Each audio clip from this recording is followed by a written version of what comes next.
Assalamualaikum warahmatullahi wabarakatuh. Assalatu wassalamu ala asrofil anbiya'i wal mursalin wa ala alihi washabihi ajma'in amma ba'du. Pertama-tama, marilah kita panjatkan puji syukur kepada Allah Subhanahu wa taala yang telah melimpahkan rahmat, nikmat dan hidayahnya sehingga saya bisa menyelesaikan tugas ini sebagai penilaian UTS dengan sebaik-baiknya. Tak lupa sholawat serta salam selalu tercurahkan kepada baginda Nabi Muhammad SAW. Semoga di hari akhir nanti kami semua mendapatkan syafaatnya, amin.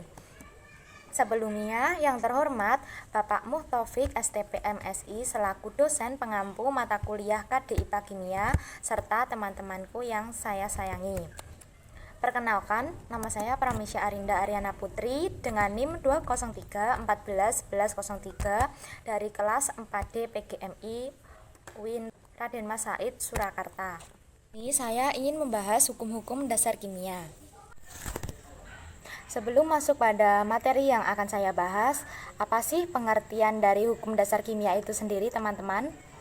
Hukum dasar kimia itu sendiri merupakan hukum yang digunakan untuk mendasari hitungan kimia dan hubungan kuantitatif dari reaktan dan produk dalam persamaan kimia.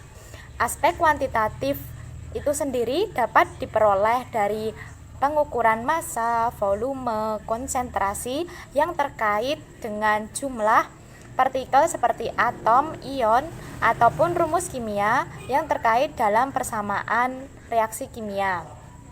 Mengapa sih ilmu kimia itu penting kita pelajari? Karena sudah banyak para ilmuwan yang telah melaksanakan atau melakukan penelitian di laboratorium selama bertahun-tahun. Sebut saja seperti Avogadro, Proust, Lavoisier, dan para ahli lainnya. Nah, hukum dasar kimia itu sendiri terdiri dari 5 bagian, yaitu yang pertama, hukum kekekalan massa atau sering disebut juga dengan hukum Lavoisier. Yang kedua, yaitu hukum perbandingan tetap atau sering disebut juga dengan hukum Proust. Yang ketiga, yaitu hukum perbandingan berganda atau sering disebut juga dengan hukum Dalton. Yang keempat, hukum perbandingan volume atau sering disebut juga dengan hukum Gay-Lussac. Dan yang terakhir, yaitu hukum Avogadro. Masuk pada materi yang saya akan bahas, yaitu hukum kekekalan massa atau sering disebut juga dengan hukum Lavoisier.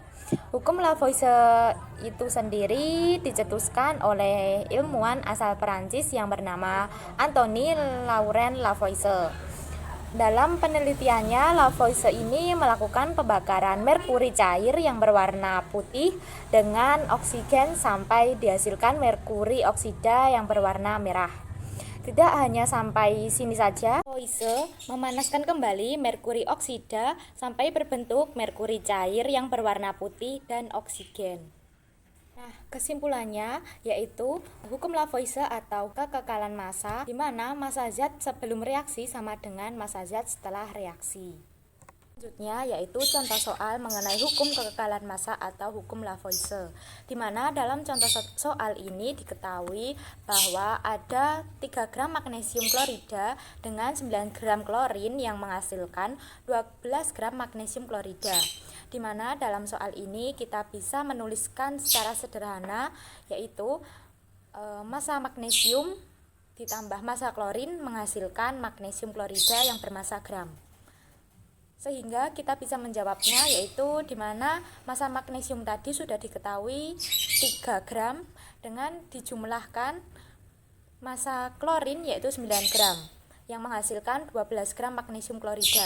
Dari sini kita bisa menyimpulkan bahwa sekali lagi hukum kekekalan massa atau hukum Lavoisier yaitu di mana massa zat sebelum reaksi sama dengan massa zat setelah reaksi.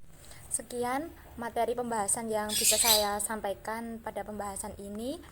Apabila ada salah tutur kata yang disengaja maupun yang tidak disengaja, saya mohon maaf sebesar-besarnya. Billahi taufiq wal hidayah. Wassalamualaikum warahmatullahi wabarakatuh.